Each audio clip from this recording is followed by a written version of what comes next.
ಈ ಪಂದ್ಯದಲ್ಲಿ ಪ್ರತಿ ವರ್ಷ ಬರೋ ಹಾಗೆ ಈ ವರ್ಷನೂ ನೀವೇ ಮೊದಲು ಬರಬೇಕು ಅಂತ ಆ ದೇವನು ಬೇಡ್ಕೊತೀನಿ. ಅಣ್ಣ ಇರೋ ಕಡೆ ಜಯ ಗ್ಯಾರಂಟಿ. ನಮ್ಮ ಜೊತೆಲಿರುವಾಗ ಜೈಕೇನೆ ಕೊರತೆ. ತಗೊಳ್ರ 5,000 ರೂಪಾಯಿ ಅಡ್ವಾನ್ಸ್.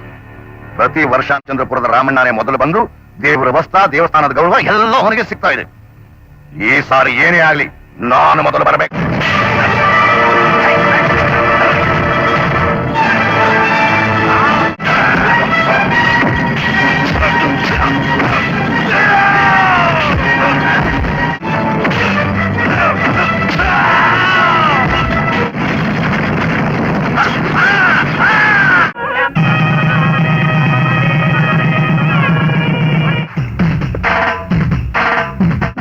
ನಾನು ನಾನು ನೀನು ಹಾರು ಜೇನು, ನಾನು ನಾನು ನೀನು ಹಾರು ಜೇನು, ಭೂಮಿ ಬಾನು ಹಾರು ಜೇನು, ಭೂಮಿ ಬಾನು, ಪ್ರೀತಿ ನಮ್ಮ ನೀತಿ ನಾವು ಬಯಸೋದೇನು. ರಾಮಣ್ಣವರ ಕಣ್ರಿ ನಿಜವಾದ ಗಂಡು ರೀ. ಅವ್ರು ರುದ್ರಯ್ಯನವ್ರ ಮನೆಗೆ ಹೋಗಿ ಅವ್ರ ಆಳು ಕಾಳರನ್ನ ಚೆನ್ನಾಗಿ ತರಿಕೆ.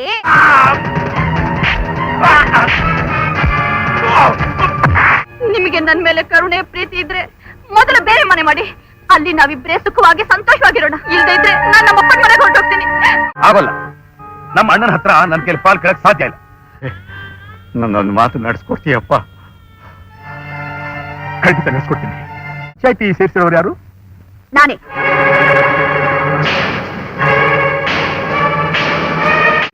ನನ್ನ ಗಂಡನಿಗೆ ಸೇರ್ಬೇಕಾಗಿರೋ ಪಾಲನ್ನ ನಮ್ಮ ಭಾವನವರಿಂದ ಕೊಡಿಸ್ಕೊಟ್ರೆ ನಾನು ನನ್ನ ಗಂಡ ನೆಮ್ಮದಿಯಾಗಿ ಬೇರೆ ಸಂಸಾರ ಮಾಡ್ಕೊಂಡಿರ್ತೀವಿ. ನೀವಲ್ಲ, ಸಾಕ್ಷಾತ್ ಶ್ರೀರಾಮಚಂದ್ರನೇ ಬಂದು ಈ ಆಸ್ತಿನ ಪಾಲ್ ಮಾಡಬೇಕು ಅಂತ ಹೇಳಿದ್ರು. ಖಂಡಿತ ನಾನ್ ಮಾಡೋದಿಲ್ಲ. ಇದಕ್ಕ ರಾಮನೇ ಸಾಕ್ಷಿ.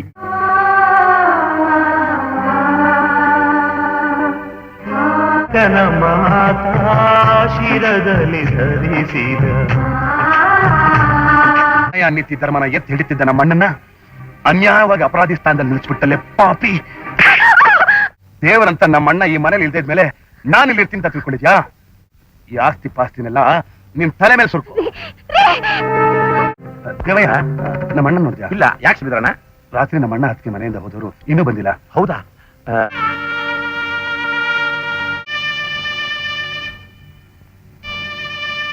ಅಣ್ಣ, ಯಾಕೆ ಹೀಗೆ ಮಾಡ್ಬಿಟ್ಟೆ? ನಾನೇನ್ ತಪ್ಪು ಮಾಡಿದ್ದೆ ನಿನಗೆ?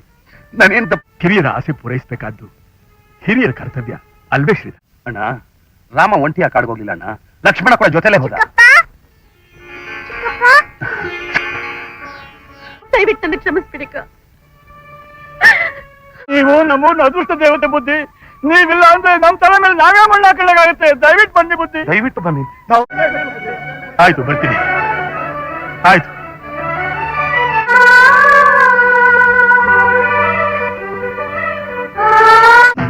ನಾನು ನಾನು ನೀನು ಹಾರು ಜೇನು.